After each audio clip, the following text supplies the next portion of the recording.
लोग अक्सर पूछते हैं रीड रिचर्ड्स ज़्यादा स्मार्ट है या टोनी स्टार्क। और ऑनेस्टली ये सवाल सुनने में इंटरेस्टिंग लगता है, पर इसके पीछे जो सच है वो थोड़ा अनकंफर्टेबल है।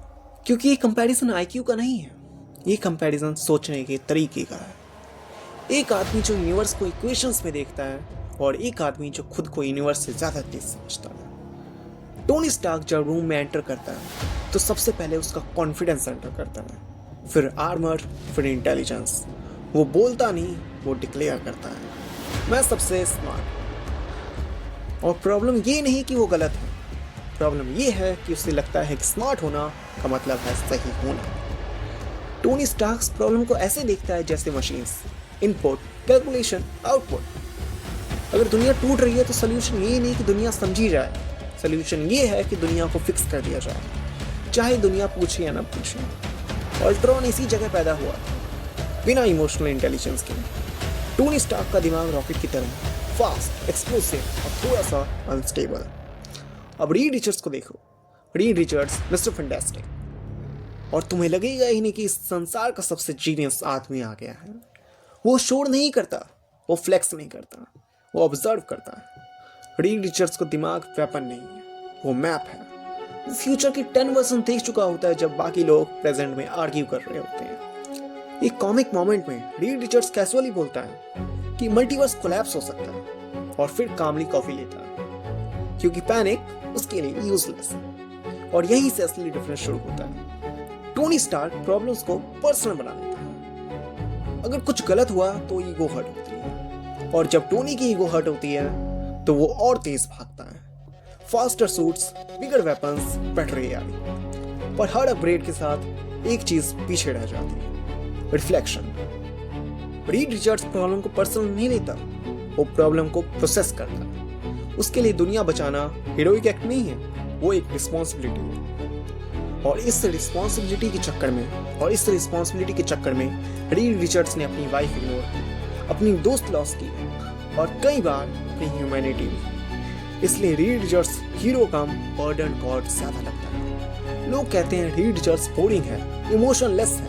नहीं, वो इमोशन को सप्रेस करता है, क्योंकि उसे पता है इमोशन अगर गलत जगह आ गया तो यूनिवर्स की प्राइस देनी पड़ेगी। टोनी स्टार्क की बात सीखने पूरी जिंदगी लगा देता है, पर एंड में सीख जाता है।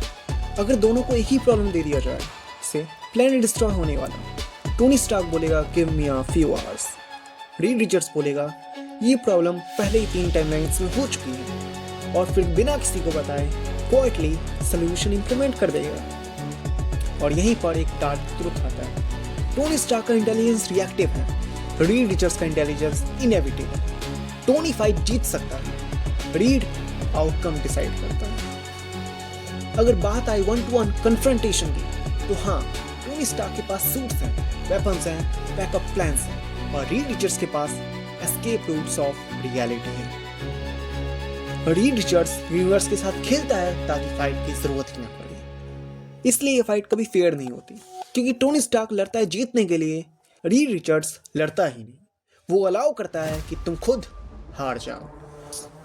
और फिर आता है सबसे अनकंफर्टेबल सवाल, स्मार्ट कौन है? वो जो सबसे तेज सोल्यूशन बनाता है, या वो जो सबसे पहले समझ जाता है कि सोल्यूशन की जरूरत ही क्यों पड़ी? टोनी स्टार्क एक जीनियस है जो दुनिया को बेटर बनाना चाहता है, पर खुद से लड़ता रहता है। रीड रिचर्ड्स एक जीनियस है जो दुनिया को समझ चुका है और इसलिए थोड़ा सा डिस्कनेक्टेड है। तो जीतेगा कौन? डिपेंड्स। अगर फाइट ईगो की है, टोनी स्टार्क। अगर फाइट रियलिटी की है, रीड रिचर्ड्स। और शायद इसीलिए मार्वल यूनिवर्स को दोनों चाहिए, एक जो गलती करे ताकि हम सीख सकें, और एक जो गलती ना करे ताकि यूनिवर्स बचा रहे। पर अब एक लास्ट थॉट आता है, और वो मैं आप पे छोड़ के जा रहा हूँ। अगर रीड के पास टोनी स्टार्क जैसा ईगो होता, या टोनी स्टार्क के पास रीड जैसा पेशेंस, तो क्या मार्वल यूनिवर्स सरवाइव करता, या पहली मूवी में खत्म हो जाता? So this is end. You can subscribe film रेवल, क्योंकि यहाँ सुपर हीरोज को वर्शिप नहीं किया जाता, यहाँ उनके साथ बहुत कुछ किया जाता है। सो सब्सक्राइब कर दो भाई।